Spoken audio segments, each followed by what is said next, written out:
असताना प्राप्त परिस्थितीला कुरकुर न करता सामोरं जाणं, यालाच अध्यात्म म्हणत असतील तर तुझ्यात ते चांगलं मुरलं होतं, खरं ना? आई, जाता जाता हा संस्कार तू आमच्यावर करून गेलीस. भेट तुझी माझी स्मरते असे भूतकाळात घेऊन जाणारे निराशेचे उद्गार माझ्या ओठावर कधी रेंगाळलेच नाहीत. कारण एक रहदारीचा रस्ता ओलांडला की सासर. त्यामुळे तुझी रोजची भेट ठरलेली. पण त्या दिवशी तिने सांजेला आले आणि भेटीचा नियम मोडला. मी तुला भेटले पण तू डोळेही उघडायला तयार नव्हतीस. नजर भेटही नाकारलीस. पाव कप दूध प्यायला किती वेळ लावलास. बाळासारखं बाहेरचंच काढून टाकायला लागलीस. खरं तर तुझ्या प्रवासाची दिशा कळत नव्हती, पण मन मात्र मानायला तयार होत नव्हतं. घरी परतले खरी, पण रात्री डोळ्याला डोळा लागला नाही. फोनची रिंग केव्हाही वाजू शकते, धास्तावलेलं मन म्हणत होतं. आणि झालंही तसंच. सकाळी सकाळी फोनच्या आवाजाने तो फोन उचलता ही तुझ्या अस्तित्वाच्या अखेरच्या क्षणाची दुःखद बातमी सांगून टाकली.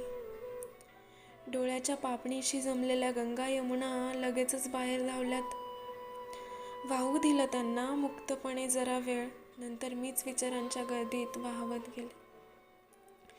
खरं तर मला रागच आला तुझा. तुझ्या नखांतही रोग नव्हता. नवद म्हणजे काय, जाण्याचं वय होतं का तुझं? एवढी घाई कसली झाली तुला? अलीकडे 2-4 महिने जरा जेवण कमी झालं होतं तुझं, त्यामुळे अशक्त झाली होतीस.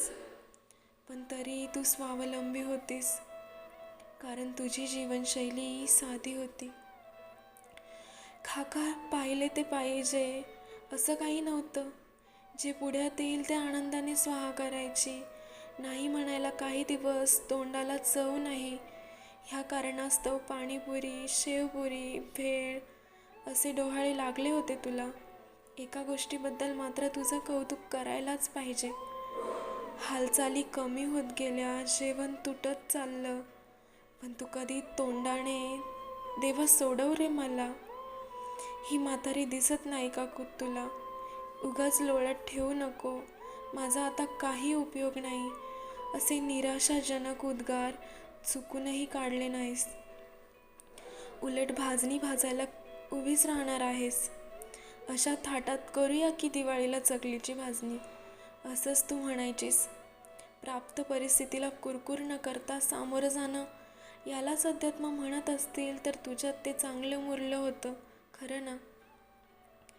जाता जाता हा संस्कारच आमच्यावर करून गेलीस. तुझ्या आयुष्याची गोळाबेरीज करायची म्हटलं तर असं सुखी आयुष्य तुझ्या वाट्याला आलं होतं. मध्यमवर्गीय श्रीमंती होती, भरलं घर होतं, खायला प्यायला कमी नव्हतं. आलं गेलं पै पाहुणा यांचं घर आपलंसं आहे अशा थाटात स्वागत करणारी तू अन्नपूर्णा सुगरण होतीस.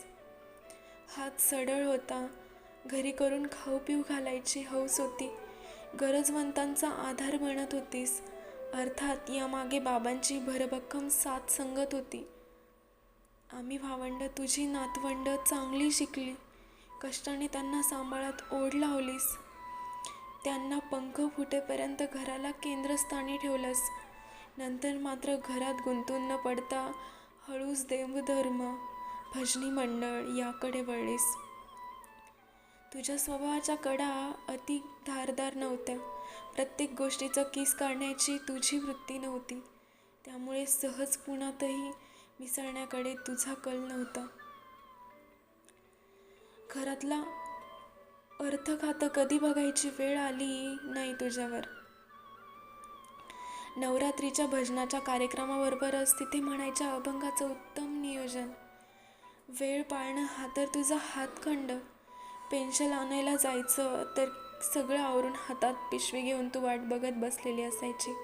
मला त्रास होऊ नये, माझा वेळ फुकट जाऊ नये, माझ्या घरच्यांनी अडचण येऊ नये म्हणून केवढी काळजी, तसा तुझा उत्सवी स्वभाव. जुन्या चालीरीती, परंपरा, श्रद्धा यांचा तुला अभिमान नसा नसांत भिनलेला.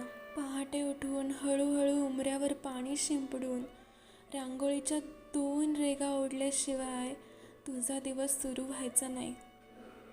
तुझी दुपारची झोप तर गमतीशीर होती. पाठ उशाशी घेऊन तू आडवी व्हायचीस आणि अक्षरशः 2 मिनटंसुद्धा पडायची नाहीस. निवडक टिपण लगेच चहा करून झोपेला तू अडवून लावायचीस. केरवारे वेणीफणी करून झुळझुळीत नऊवारी पातळ नेसून देवळात जायची वेळ होईपर्यंत वाचत बसायचीस.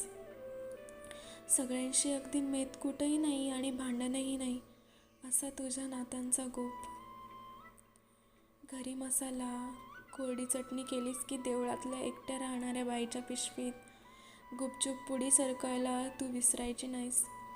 किती हळहळल्या अशा काही जणी तू गेल्यावर. देण्यातला आनंद तू मिळवलास आणि आम्हाला अलगद वाटेवर आणून सोडलंस. तुझ्या स्मरणशक्तीने तुला शेवटपर्यंत दगा दिला नाही. त्यामुळे सारासार विवेकबुद्धीने तू समर्थपणे जपलास. तशी तू भाग्यवानच. स्वतःच्या हक्काच्या घरी हक्काच्या माणसांकडून तू काही दिवस सेवा करून घेतलीस. कधी आडवी न होणारी तू जी आडवी झालीस ती कधी उभी राहिलीच नाहीस. पहाटेची वेळ तुझी फार आवडती. नेमका तो मुहूर्त साधून तू चोर पावलांनी निघून गेलीस. प्रत्येकाला जायचं असतं ग, पण त्या जाण्याने पोकळी निर्माण होत असते. त्याचं काय? आजकालच्या प्रथेप्रमाणे आम्ही मातृदिन साजरा नाही ग करत, पण या वर्षी सतत काहीतरी करत राहायचे. आळस दूर सारायचा, राम करता यावर पूर्ण श्रद्धा ठेवून वर्तनशैली ठेवायची. या तुझ्या आचार विचारांचं संक्रमण वाहत ठेवायचं. ही पोकळी त्याने भरून काढायची. आठवणींचा पिंगा एकच सुरावट आळवतो आहे. आई, तुझी खूप आठवण येते आहे. आई, तुझी खूप आठवण येते आहे.